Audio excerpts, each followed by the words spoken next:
All right, guys, welcome to another episode of SideQuest Podcast, the unofficial podcast of Fitocracy. If you are not following us on Twitter, you can check us out there at SideQuest FM. You can find us on Instagram at the same, SideQuest FM. And please head over to Facebook and like us there at SideQuest Podcast. Things have changed a little bit. You can still put in SideQuest Podcast and get taken to the site, but it now will redirect you to the fitness website. As you guys know, I've talked about it a few times, launching my online coaching biz as well, but I'm still doing the podcast, still talking to trainers and coaches because I enjoy it, I love it, and it's just a passion of mine. But you can also go to sidequestfitness.com/podcast to get right to the podcast. Or the easiest thing that you can do, when you're in iTunes, hit subscribe. You get those downloaded every single day when you subscribe, so it comes right to you on Mondays when new episodes come out. And if you leave a review, helps us move up the charts. I would greatly, greatly appreciate that. But I have a great guest today for you. He is a fitness coach online, and I just found out while chatting beforehand that he is also working at the headquarters of the National Academy of Sports Science Medicine. So he's kind of a big deal. It's a big deal with that, it's got to say. But he is the owner and operator of Gym Free Fitness, Mr. Ben Hessel. Please tell me I pronounced the last name right. You got it. Yo! Score! It's like the only time where I haven't totally screwed up someone's last name. Yeah, and if people add like an extra ER in there, they're Hessler and stuff like letters that don't even exist. So yeah, well, yeah. I just gotta say this: don't hassle the Hessel. That's it. Right. Whatever. Cheesy. Fine. Ben, how you doing today? Good. How about you? Slowly warming up. Thank goodness this cold streak is over with. So I'm sure when the guests finally hear this episode, they'll be like, "Oh, right, that Arctic chill." Right. Ugh, awful. Yeah. So welcome to the show. Tell me a little bit, for people who may not know who you are, Ben. How did you get into the world of fitness? How did all this happen? Were you a former fat kid who transformed, or were you always an athlete? Yeah, so I guess it all kind of started in high school, where I was at that transitionary phase where you realize you're not going to be a professional athlete anymore. And you're right, you kind of come face to face with that. And at the same time, you're like, oh, well, I'm about to apply to colleges. Like, what the hell do I want to do for the rest of my life? So I kind of took what I figured was the middle ground and realized, like, oh, I could train athletes. I could do things with athletes. I could, help people get in shape. So personal trainer came the way to be. Ended up going kinesiology at Arizona State. At least that's what I started with there and everything. And it just kind of took that process. I actually shadowed the head strength coach at ASU my freshman year. And the reason I decided eventually not to work with athletes was, in asking his advice and everything. He was like, don't do it. The schedule is horrible. You have no freedom. You have to, he was like, unless it's like literally the last thing you have to do. He's like, I think his interns were working something like 40-hour weeks with no pay because it's almost impossible to break into the industry unless you know someone. And he just gave me all these reasons why, like, you shouldn't do it unless you absolutely have to, and it's not nearly as glamorous as it seems. And when he told me that, I was like, you're right, I could work with, everyday people like myself and probably enjoy it a lot more. So that kind of took that turn in the other direction right there. But yeah, the goal stayed the same. Work with people, help them get in shape. If sports performance is a goal, it's a goal. But yes, that's kind of what got me into the field of fitness. Okay, so you're Gym Free Fitness.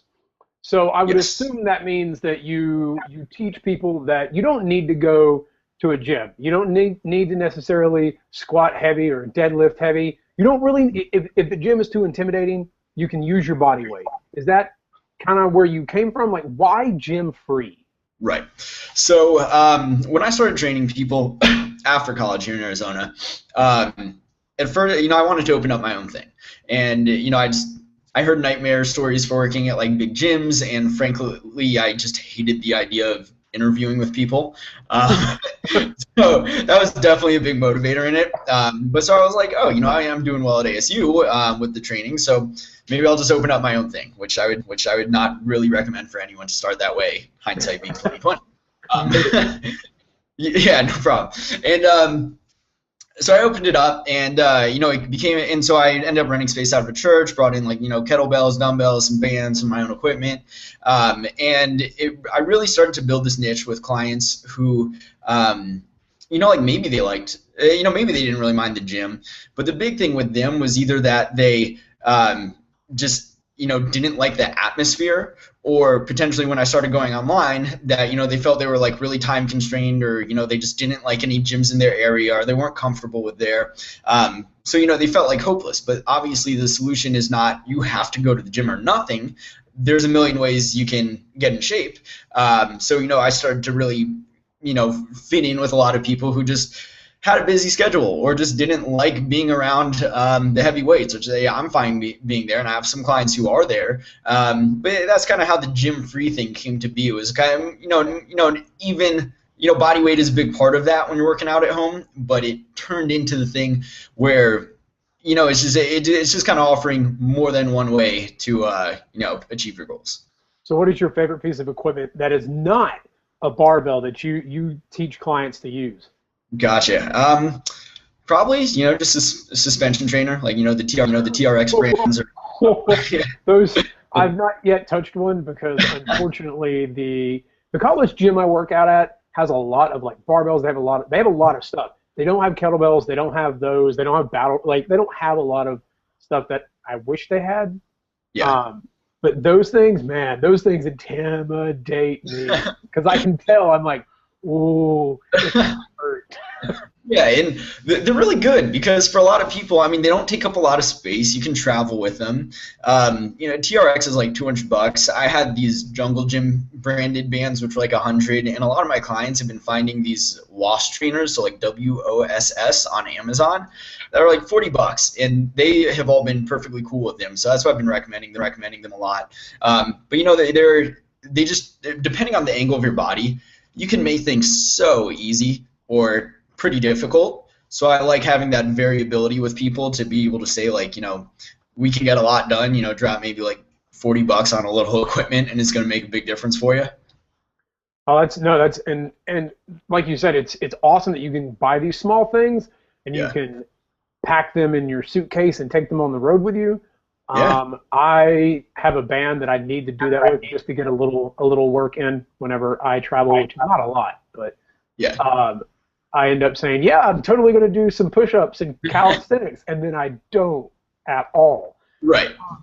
So what does, like, when you're traveling, you're out on the road, do you take the TRX stuff with you? Like, what does your exercise plan look like when you're on the road? Sometimes. So so that's part of it, is that when you're on the road, sometimes you're on vacation, and sometimes you just know you're going to be pretty damn lazy for a week. Touché. Yeah, and so that's never my encouragement for people, but if that's the case, own it. If I'm going home for Thanksgiving, I'll probably be a little bit of a fat ass for a week. It just is what it is. But so just own it if you're gonna do it. But back home, I've kind of figured out through a few trips that I'll go to the gym back home. Whether I do stuff downstairs in the basement is kind of another question. So, I find that, like getting those temporary gym memberships works well for me. If I bring a suspension trainer and kind of put it put it by the bedroom door, then I'm more tempted to actually use it instead of letting it like be buried under 6 shirts in my bag. So yeah, traveling's kind of a difficult thing, but it is useful to take them. Yeah, quick tip on any of those temporary memberships that you can find. Pretty much just create a new email address every time on Google, and just like, you can get them for years and years and years, and Gold will have no idea.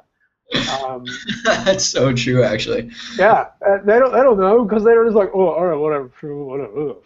You're like, that's your name? Okay. Yeah, okay, sure, whatever. We'll let you in. All right, you get the pass. Until you do it at some gyms, and then they like get your telephone number, and you absent-mindedly actually put your telephone number down, and then get like 12 text messages in the first month, and I'm like, oh, leave me alone. Right. Yeah, haven't. So where's home? So you're in Arizona now. Where's home? Yeah, that's outside DC. So like you, they were enjoying about 2 degrees of weather. We had 70 the other day. I hate to say, but yeah, no. So it's right outside DC. It's Rockville, Maryland. So it's one of the suburbs. And yeah, you can try to head home a few times a year. Whether that happens or not, like Thanksgiving, it always happens. But Yeah. yeah, fit an extra trip or two when able to. So I gotta ask this because I feel like when you fly east to west, it is really effing expensive. Is it still really effing expensive to fly like with the wind from west to east, or is it slightly cheaper? Everything's gone up in price since I've come out here. So like when I came out here, Southwest was still, they were still riding that period where I think they had bought gas for like 10 $70, years yeah. or something. Yeah, so they were dirt cheap and they were awesome. And I was getting like round trip flights like upper twos, low threes, and now it's like mid fives. So it just nothing seems cheap anymore in that sense, but. Yeah, you just kind of. I can sleep on a plane, so I fly red eye and just try and make the most out of it. Yeah, there's some tricks for like scheduling your flight like 300 days out, and I'm like 300. What? I wish my schedule was that far out. Jeez. Yeah, right. I have no I just idea. got my flight yesterday for the fitness summit, and I was like, man, I waited like 2 weeks to do this, all because I didn't want to see my credit card go for like $2,000, and I ended Yeah. up spending like $25 more.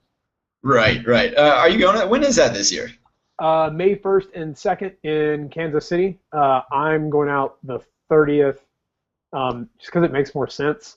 I'm pulling up Um, the calendar now. I'm trying to see see when that is. Let's see. March, April, May. Wait, you said May 30th? May 1st through 2nd. First through second. Yeah. Yeah, I probably should have planned better for that.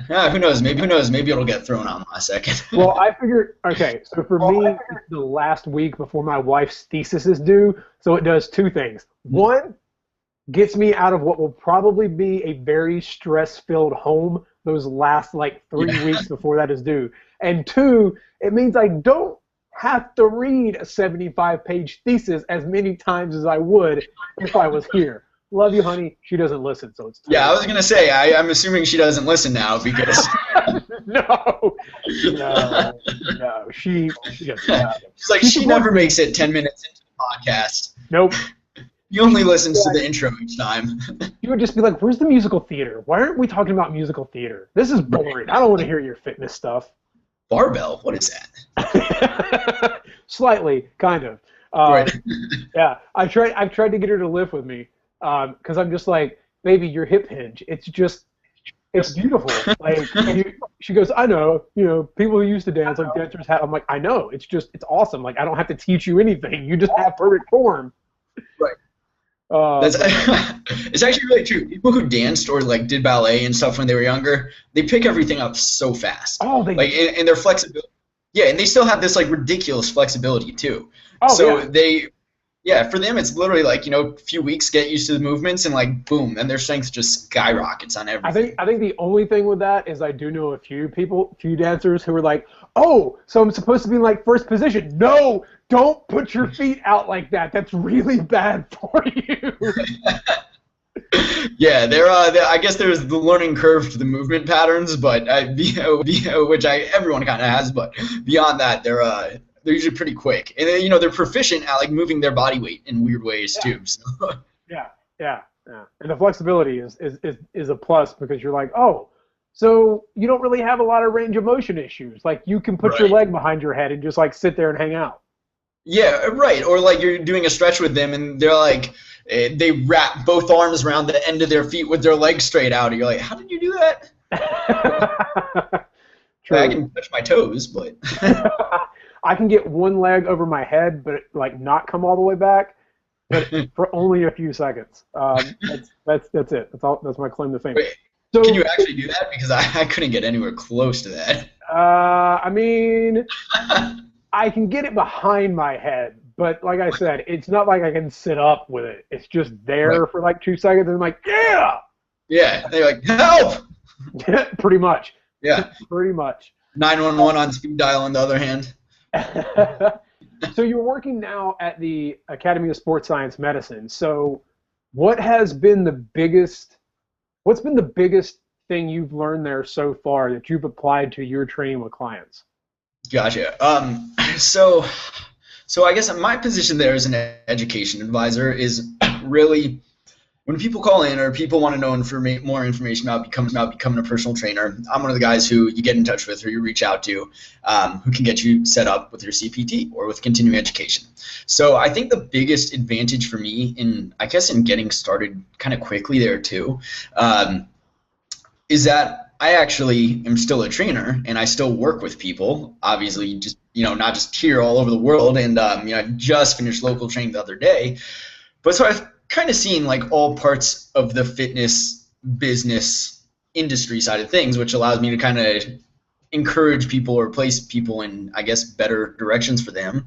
And I think one of the things I've learned, I guess, from that position so far is that a lot of times people just come into the fitness industry. Like I get this call all the time, and I don't think it's bad that I'm saying this, but people are like, hey, I want to become a personal trainer. What's it take? I ask them like, do you have like an academic background in exercise science or kinesiology? Because it really makes a difference to know if all of this stuff is brand new for them, or if they, have a good background and could probably like self-study the whole thing.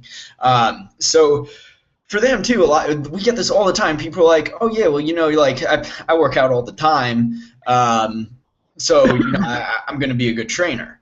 And it very well may turn out to be the case that they work out all the time and might become a great trainer. But there's so much more to it than that, Right. And it's not. That's like saying, hey, I can ride a bike. I bet I can do the Tour de France. No. Yeah. So I really went through this period where I admit I definitely questioned like how important is like a certification, and you see this in the online training world a lot. Like how important is a certification? And what it comes down to, I think at this point, is that especially for getting started, like get a certification, like at least once, because even if you just and get a good one too. But I'll let I could obviously plug NASM in many ways, right, but I'll let you choose which one you want. And like I started NSCA before I switched to NASM, which was in part because of my relation to them at that point. But so one of the big things is like get a certification. Show you have at least like some baseline knowledge in this stuff. And then from there, a lot of it too is just gaining experience. So no one jumps in on day one and like so we'll use Dick as an example because we both know Dick. But like Dick will be the first person to say he did not jump onto the internet on day one, have 300 clients paying him a lot of money each month, and all of a sudden got them like awesome results. And he'd say everything but the opposite of that. Same with me. Like I didn't just step into a gym, have 30 clients on the first day, and like, oh, look at this, they're all doing pretty damn well too. So the first step really is getting that cert for people, but then there's just so much of it through experience, because there's so many different personalities that you're going to work with, and there's so many different goals, and people have different injuries, so it's really one of those industries that you got to get your feet wet first, and then kind of grow your base from there. No, I agree with you. I've done nothing over the last 3 years of like read everything I can about fitness and nutrition and exercise, because it is, it's a passion. And there was that little voice in the back of my head that was like, you should become a trainer. You should become a trainer. And I just kept making excuses because I was getting married, or my wife was in grad school and I got to pay all the bills and I got to do this. And eventually I was like, no, I'm going to take some money from the wedding and I'm going to buy the book. I'm going to do this. Right. So I am now looking to get that experience in a gym myself. But I agree. In anything you do, get some experience. I mean, you just got to get out there and do it. And I think that is the one thing that this generation, and even we're a part of this generation, but even like the kids that are a little younger than us, yeah, the knowledge is there. You have everything at your hands, way more than most people did even a decade ago. Mm-hmm. Like go out and do it. If you want to do something, do it. Yeah, right. If you got to apologize for it later, but just go do it. Like I started the podcast. I was like, you know what? I want to do this. Hey, Brian, I have this idea. Cool, sure, you can call it the unofficial podcast. All right, done. And I just like went out and I hustled and just do it. You have a passion, do it. Absolutely. Yeah. Oh, people mess up in everything. I mean, people mess up in like large organizations, people mess up in small businesses, people mess up. I mean, I don't like the word mess up with nutrition, but, people go on a diet and have, a few more drinks than they should have over a weekend. So people mess up all the time. And at the end of the day, you just got to start moving in the right direction. Sometimes it's going to, I don't know, sometimes it's going to turn out good. Sometimes you're going to hit like bigger speed bumps along the way. But that kind of transitional process you're talking about is always just bumpy. So it's kind of about keeping the bumps to the minimum on the way up. Yeah, I've been thinking about writing a post for how to get over that first hump, and I'm like, oh, I have no idea what like positive thing I can tell someone, because for me, I'm just like, I'm very much a person that if I set my mind to it, I'm gonna do it. I'm just gonna do it. Like there might be some doubt and debate, but I'm usually just gonna do it. Right. But it's hard for me, I guess, to figure out sometimes how to tell other people to do it. I'm just like, just do it. That's hard. Yeah, that's hard. Like you almost gotta kind of type as if you're talking to your former self, and then try and relay that to the people who are probably your readers, or listeners or everything. So wait, which former self? College me or right. high school me? Because high school me would just be like, I'm socially awkward and don't understand any of this. And college me would be like, let's get drunk and party. Right. And now you're just like, which one of those do I talk to again? Well, no, now I'm at that point, like my wife and I have had this conversation, and I'm like, okay, I think back, like, I'm a big North Carolina fan, grew up in North Carolina, I'm a huge Tar Heel fan, and when Dean Smith died, it hit me and it affected me, and my wife didn't understand it. And I told her, I was like, that man had more power in the state of North Carolina and more influence than most governors did in the 35 years he was a coach. But he brought the school up and the students and the athletes up to be better human beings, not necessarily become the next Michael Jordan. Right. That's what he raised them to be.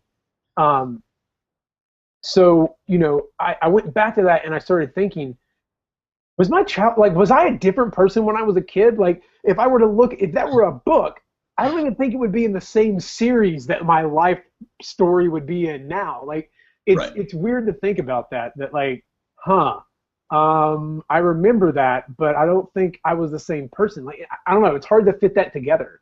Yeah. That's it. Like, I think sports are this awesome, especially with my background. Like, I think sports is this awesome, like, parallel for all these different things in life. Because at the end of the day, like, I mean, you could be down. Let's say you're playing baseball, you could be down 5 runs in the ninth. That doesn't mean the game's over. Right. In your example too, how many people did he coach over 35 years? Who knows? But chances are, like, he didn't make Michael Jordan in many ways, but like Michael Jordan just kind of ended up being one of his guys, and he's a guy who he influenced along the way. So at the end of the day, what he could do is he could focus on making all these kids like better kids and better people and good basketball players at the same time. But how good they were going to be was also in part limited by the fact that most of them weren't Michael Jordan, or some of them are like, or like some of them are less physically gifted than others, or had different influences growing up and everything. So his goal really was like, how can I make these like the best people who are also good at basketball, instead of just being like, and then you see the coaches who like throw chairs at their players, and you're like, how is that helping them at all? I would never listen to that person. But I mean, I like Bob Knight personally because I like that kind of hardcore. Like, I like that no holds bar. I'm not going to take any of your bullshit attitude. Because I think sometimes you need a coach like that. I'm with that too. Like, Bob Knight's one thing. Who was the guy though? The was it like Rutgers or something the other year? Oh, that guy. Yeah, that's not. No, not acceptable. No. Yeah, I think he like dribble the wrong way and he'd like chuck a basketball at their head. Yeah, no, that's not. Well, and I think coaching has also changed as well. If you were to look at people, my grandfather, like our grandfathers were probably raised totally different, than we were. But it's a generational thing. It's like my best friend's dad will only drink High Life Light, and he thinks IPAs are disgusting. You know, it's a generational thing, to be honest. There you go. All right, so a couple of fun questions. So a lot of times trainers experiment with different things they read online or they read in medical journals or instead of trying it out on clients because obviously we're the kind of it's easier for us to experiment and safer for us to experiment on ourselves. Yeah. So what's the craziest like nutrition or workout program you experimented with? I get it. I don't even think this is too crazy of a one. But I experimented with the intermittent fasting stuff like kind of a lot the other year, and I found that like there were some ways of it that was really easy for me, some that were really difficult. Obviously, this is like medical disclaimer, ask your doctor, but it's kind of interesting for anyone to try a 24-hour fast, and that really goes to Brad Pilon's Eat Stop Eat program. His take is like, you want to reduce calories over a week, but you don't want to completely have your life changed around or something. Just don't eat for 24 hours. It's simple as that. And I thought that seemed like ridiculous at first, but it's a challenge and it's obscure. And, it seemed like he had, put a lot of thought behind this. And I kind of liked his approach. I was like, I'll give it a shot. 24 hours isn't going to kill me. You can still drink water. You can still have coffee. That was like a big thing for me. I could still have my coffee in the morning. But right, obviously my priorities are in one place. Hey, same place my priorities are in. I'm drinking my coffee. Like that's not. Yeah. I thought about picking up caffeine, but nope, not gonna happen. Absolutely, yeah. I've already had 2 cups today. So yeah, the thing with that I kind of realized, I tried it with different ways. I realized that a third of my time was going to be spent sleeping anyways, because maybe like 8 hours sleeping. Right. So a third of my time is going to be spent sleeping. There were some times where I'd put the sleep period like in the middle of the 24-hour fast, sometimes at the end, sometimes at the beginning. And what I realized a lot of times too, that if I was like at the end of a 24-hour fast and I wasn't busy and I was just sitting on my couch and like a Taco Bell commercial comes on, my mouth starts like watering. I get like super hungry all of a sudden, or like I like notice myself like walking to the fridge for food, or like I open the fridge. I'm like, wait a minute, I'm on a 24-hour fast. And now that I think about it, I'm not even hungry. And like, what the hell is going on? Like, why am I looking now? So it was kind of a big like self-awareness thing for me. And it was one that I kind of sustained for a while. But what I really kind of kept with it is that I don't have breakfast a lot of days now. I'm just not that hungry when I wake up. Like having just like a little coffee, and I'm pretty much fine till lunch. So one thing it really emphasized for me was that you didn't have to have 6 meals a day anymore. You didn't have to time your meals at specific times. Maybe for like optimal sports performance, you could make an argument, but just for the general person trying to lose weight. And so what it really kind of brought back to me was that there's a lot of flexibility in how a person can lose weight and diet. And at the end of the day, what it really comes down to is having balance, of course, but then what is going to be the most sustainable for them as well. Yeah, no, I personally like intermittent fasting because I like eating big meals. Because let's say I'm out on a Saturday, I can chow down on a 1,200 calorie meal at Chipotle because it's just so hard not to order everything. I go to Chipotle like 3 times a week. Like my girlfriend literally got me a Chipotle gift card for Valentine's Day. Nice, nice. But yeah, and so like with our knowledge and our understanding of it, and just like our self-awareness, we can be like, oh yeah, it's okay for me to have 2 or 3 1,200 calorie meals, because we can kind of counterbalance that later. And there's some mindsets who that is just like people just thrive on that. And there are other mindsets who people are always trying to like plan the next treat then, or they're trying to counterbalance things before they even happen. And it totally like throws them off for a loop. So it definitely seems that different personalities kind of work well with different approaches. And you almost just got to like talk to a person and feel them out, which is why there's, the perfect diets. They might be perfect for one person, but that doesn't mean they're perfect for that person forever, or that they're perfect for the next 12 people you talk to. Yeah, true. I know men tend to like intermittent fasting, and women have like a lot of, I like it, but I don't, or screw it, it doesn't work for me. Yeah.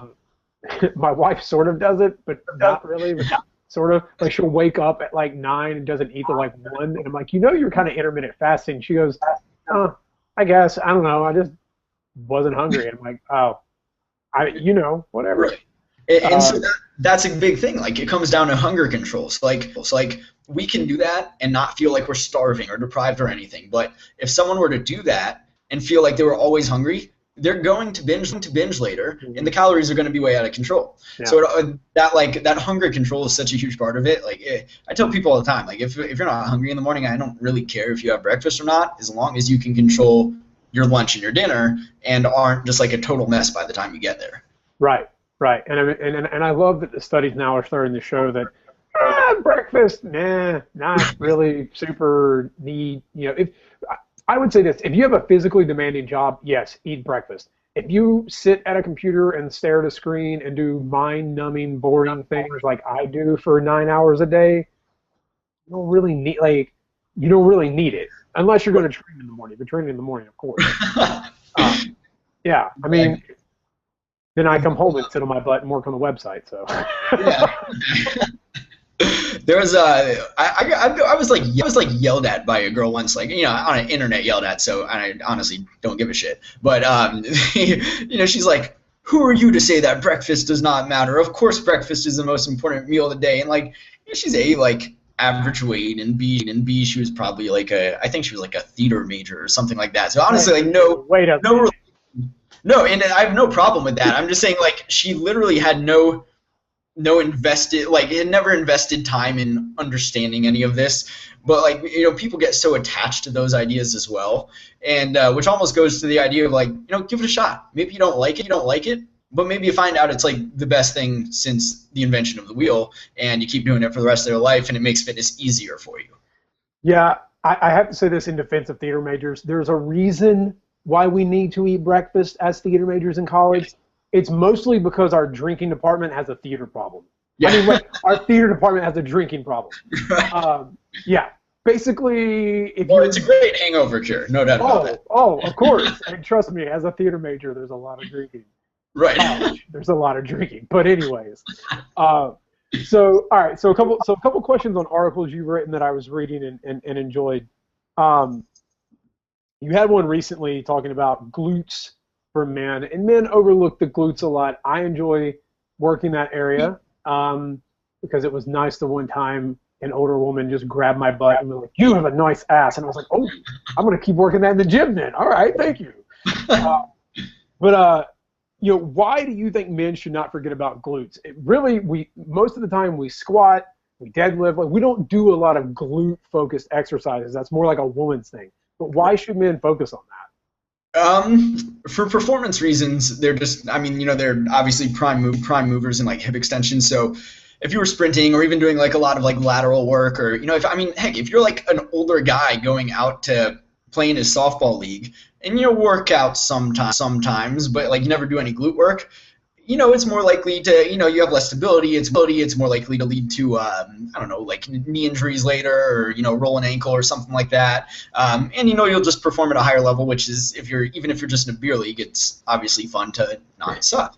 But on top of that, if you even just wanted to go strictly to aesthetic reasons, if you survey girls and just straight up ask them, like, would you prefer a guy with just a completely flat ass or who has a good shape to his ass, they'd all prefer the guy with the ass. So it's not just like every guy is, like drooling over Kim Kardashian. It's also that, like for aesthetic purposes, girls generally like that. They like people to have a little bit of shape. They like guys with a nice butt. And, so there's plenty of reasons for guys to train glutes, performance or looks-wise. Agreed. Nothing more fun than doing a barbell hip thrust and grunting as people walk by you doing it and getting the looks, and I'm like, ha ha, yeah. Yeah, you're right. You're right, because you have the comfort to be able to do that, and other people are like, I would never put myself in that situation. But that's the thing, is I want to be like, bro, listen, all right, so excuse me for the language, listeners. Bro, listen, you want to get really good at fucking, start doing hip thrusts, kettlebell swings, like, it's gonna last longer than 2 minutes. Get good at doing stuff like this. Just pointing it out. Right. Yeah. Right. Go ahead. So bedroom, even, you don't want your like physical. I'm thinking for the word of out of shape, and it's just lost on me right now. But you don't want to be so out of shape that you can't even perform in the bedroom, or like such weak glutes that like your limiting factor is that your hips are tired after 2 minutes. So, or you don't work them, and you happen to have that glorious moment at the end, and you pull a muscle in your glute. That may or may not have happened to me. I'm just saying you don't want that to happen. Right. So even more situations. You know what's funny though is when the older lady grabbed your ass, you were like, yes, awesome. And if you had done that to her, you would be in jail right now. So. Well, okay, not for what I was told after I told a friend of mine. They were like, oh, she does that all the time to people. She just randomly comes up and like grabs girls' tits and asses. I'm like, oh, damn it. So she probably would have been okay with it. But yes, you are right. Yeah, right. Definitely different double standard. Guys are all for that. Girls are like, who the hell are you? Yeah. Don't try that. Not part of the post. Nope. All right. So you had a great article talking about, and this is something. So I connect fitness and budgeting and money very, very much to each other. Because it works out the same way. It's a budget. You have this, you have that. You can spend this, you can eat that. It makes sense. And you talk about the cost of food, and being healthy. And the question I have is, do you think that we associate healthy with expensive just so we have an excuse not to actually try? Yeah, I think it's partially that. I think it's also partially the marketing of fast food companies, and I don't think they're trying to I don't think they're necessarily out to get you and playing mean games with you or anything. Like we make our own choices. If we want to go to McDonald's, we're going to McDonald's. They didn't drive our car there for us. But like the dollar menu, that's a cheap, unhealthy thing. But everyone, dollar menu, fast food, unhealthy, they kind of associate those things together. Whereas if you have,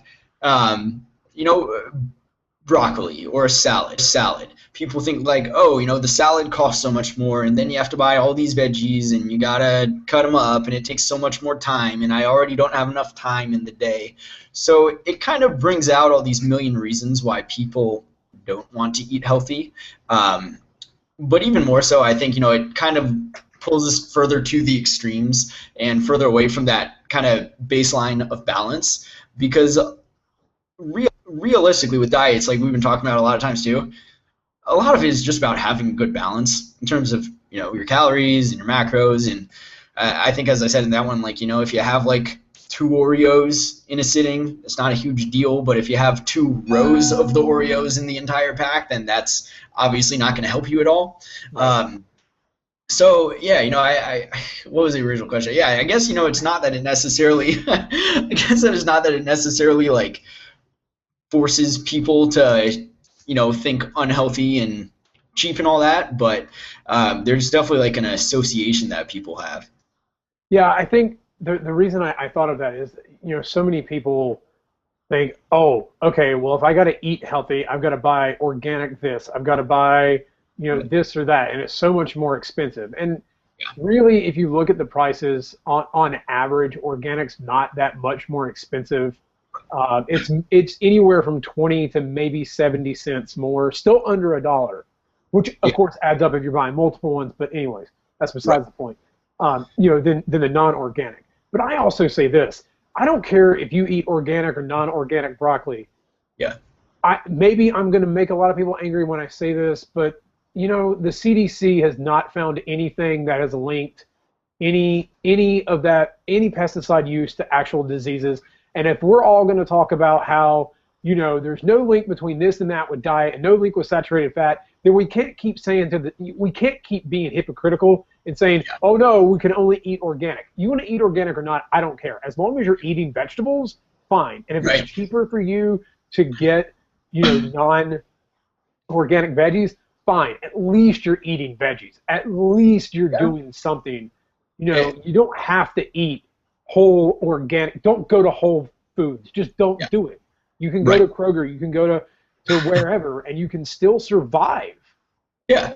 Oh, and you reached a perfect point. I'm not to say that organic is necessarily better. Like I just don't know yet. And but my view on it is this, especially with working with a lot of my like general population clients, is that even if organic was best, and if that's like the top 2% of people who organic everything and eat very well and avoid processed foods and all that shit, then if you're still eating those veggies, like you said, and eating fruits and, generally, like 80-20 rule type stuff, like minimize the processed foods and all that, and, eating a reasonable amount, you're already doing better than like 90% of people out there. Exactly. So, and you can still get phenomenal results with that. Like, 10 years ago, people were getting phenomenal results and no one was saying eat organic this, eat organic that. So like, it's not like nothing can be accomplished if someone's not eating organic. It might simply just be a pricier version of the food for what we know too. Yeah.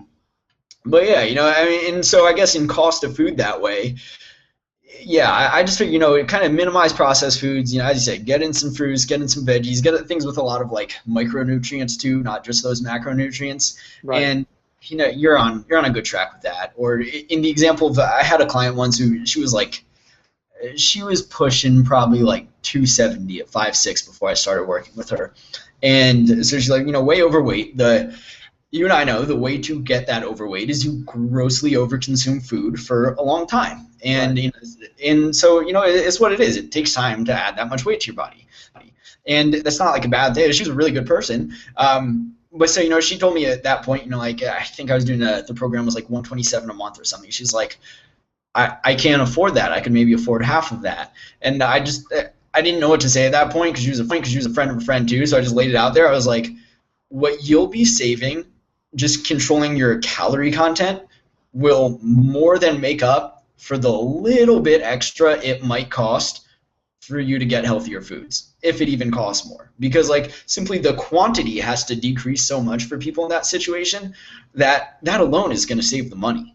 So and like if you think about it that way too, and it's pretty much true. Or like if even if you think in the long-term version that it helps you decrease medication costs or healthcare costs, it's it's a hard button to push with people, especially when you don't know their whole medical background or anything. But long term, I mean, the return on investment is huge to just buy better options of food. Yeah, and it amazes me that I don't have kids, so I don't eat a lot. So anyone who hears this, please take this with a grain of salt. Like my wife and I spend under, except for a couple of times every month or two where we have to buy like essentials like spices and some big olive oil or whatever. Most of the time we're under $150. So our grocery bill is like $600 a month or less. That's good. And I've started to eat a little less meat because meat is pricey. Probably the bulk, like when I was eating over 200 grams of protein. A lot, like that's a lot of money. That's a lot of protein. Right. And there's ways to like cottage cheese, sure, inexpensive, whatever. But you're going to save if you really start to eat the way you're supposed to eat. You're going to save tons and tons of money and be eating fruit. You're going to feel so much better, and within a month or two, you're not going to want a whole pack of Oreos or whatever. It is very interesting. There are some studies that show that the gut bacteria, which I know is like the big thing now. Please don't go out and buy stuff from pharmaceuticals. Just do what your grandmother said and eat your vegetables. The end. Right. That whatever you feed the gut bacteria will eventually kind of influence your brain. It's almost like they tell you, I need this, for it to survive. Right. So that would have been interesting. All right, so a couple more before we wrap up, and they're fun ones. What is your guilty pleasure track that you listen to when you're in the gym or when you're working out? Dude, I'll go. I don't know. So I guess I don't even feel guilty about this. I go back to like my 1990s, early 2000s, like skater kid roots, and I listen to Sum 41 like all the time. I've got like this AC/DC Pandora station. So I guess they're not even really like guilty pleasures or anything. But they, or like I saw you had a post the other day with Taking Back Sunday related. And which I thought was great too, because of course I have like an extra day a week right now because I don't have to watch 9 hours of football every Sunday. Like have to, whatever. So yeah, you have to, because Sunday, yeah, like same type for of me as a thing. Panthers fan, I only get to watch the Panthers. Well, and I'm also a Dolphins fan, so I only get to watch the Panthers like twice a year if I'm not in North Carolina. No, Sunday ticket has to happen. That's an investment that has to happen every year. Right, absolutely, and yeah. So I guess same thing. Like I'll throw on like Taking Back Sunday. I'll throw on like a lot of those older bands that probably don't really do much of anything anymore. And yeah, I just whatever music they're playing in the gym usually kind of sucks now. Yeah. I'll be like deadlifting and Taylor Swift comes on, and like she like so I don't have anything against her personally. It just doesn't pump me up. That's my thing. The funny thing is, Greg Knuckles swears by Taylor Swift and Katy Perry, and I'm not gonna lie. Tomorrow is leg day. I might just do the Greg Knuckles playlist and see if it's true. There's a part of me that goes, what if you really like it? And then that snobby music Right. part goes, you're not gonna be able to live with yourself. Yeah, so I mean, no, she definitely has like a few songs. I don't even know necessarily what they are off the top of my head, but every time they come on, like I'm singing along. So in like the radio in the car and stuff. And I mean, Greg has some good numbers, so maybe we all have to. I might do it. I might do it. So yeah. All right. So last question, and it's on. You talk a little about eating when traveling. So what is your plan when you eat when traveling? Because listeners know I've said it a million times. I gained a lot of the weight I lost from my wedding back in Scotland thanks to haggis, and of course all the beers. And it was my honeymoon. Like whatever. Yeah. But yeah. But so what do you do Yeah. when you travel? Eating out and traveling is always a big thing. How do you stay on track? What's the advice you could give some listeners here? Yeah, so if someone was on their honeymoon, I'd say go for it. Like, I don't care. Just forget that it happened afterwards. Like, know that you might backtrack a little bit, but this is, well, should be a one-time thing for you. Right. Like literally a one-time thing. On the flip side of that, I guess when I'm traveling, I love Quest bars. I've talked about this on a few of my hangouts with clients too. Favorite Quest bar, real quick. What's up? What's your favorite Quest bar? And I'll let you get back to it. Oh, probably chocolate chip cookie dough. It's reliable. Good man. Yeah, number two, definitely s'mores. It's like a 1A, 1B thing. But so I guess one big thing with that is like they kind of help me control my cravings a little bit because they're delicious, and on top of that, they're just easy to travel with. So like I can go on a plane and instead of being hungry with a soda and a bag of crackers, I can have a Quest bar. I can maybe bring some nuts with me. I can have like some better options that are easy to take along, and it tides me over a little better as well. Or like if I don't know, if I'm like out somewhere and I just know it's going to be hours before I get to eat again, I'll keep one with me or like keep one in the car or keep one around somewhere. And those just always are like my little trick to help tide myself over when I need things. Or just even to kind of take that intermittent fasting approach. If I knew I was going to go out for dinner with people, and I really didn't want to focus on rationing myself much there, I was like a Quest bar for breakfast. And I mean, that's like 200 calories. It's not much. It gets me some decent protein in to start the day, and then I can be a little more moderate at lunch too. And then dinner's going to be whatever. There's probably going to be drinks involved and all that also. So like at Fitness Summit, I'm sure you'll have plenty of those. I hear it's fun. That's really the reason I want to go. And yeah, so my thought kind of is make the beginning of your day as easy and controlled as possible, so that when someone randomly comes up to you in the afternoon, they're like, "Hey, you want to go get drinks in a little bit?" You can be like, "Yeah, okay, why not?" and not feel bad about it. Good advice. I like that. Which is why meal planning is such a huge thing for anyone to do.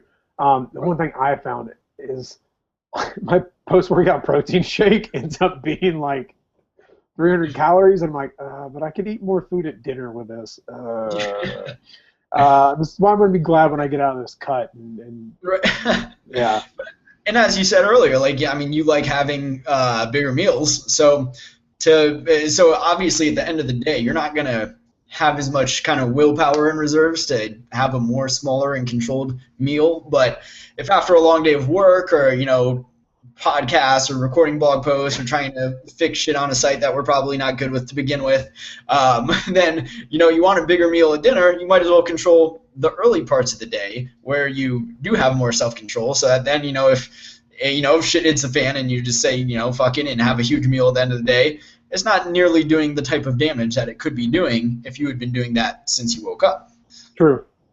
So, all right. Well, Ben, thank you so much for coming on. I've had an awesome time. If people want to know more about you, where can they find you online to follow you, read your blog, or check you out on Twitter or Facebook? Yeah, so gymfreeworkouts.com is the website, gymfreeworkouts with an S at the end. And there's a little Facebook thing on the sidebar. I'm not sure the exact Facebook /URL for the page itself, to be totally honest. I think it's just /gymfreefitness. You can find me on Fitocracies. Gym Free Fitness is the name right there. And I don't know, say hey. Awesome. Well, Ben, thank you so much for coming on, guys. Definitely check Ben out. He has lots of great articles over at Gym Free Fitness. So definitely check out his work. So again, Ben, thank you for coming on. Hey, thanks for having me.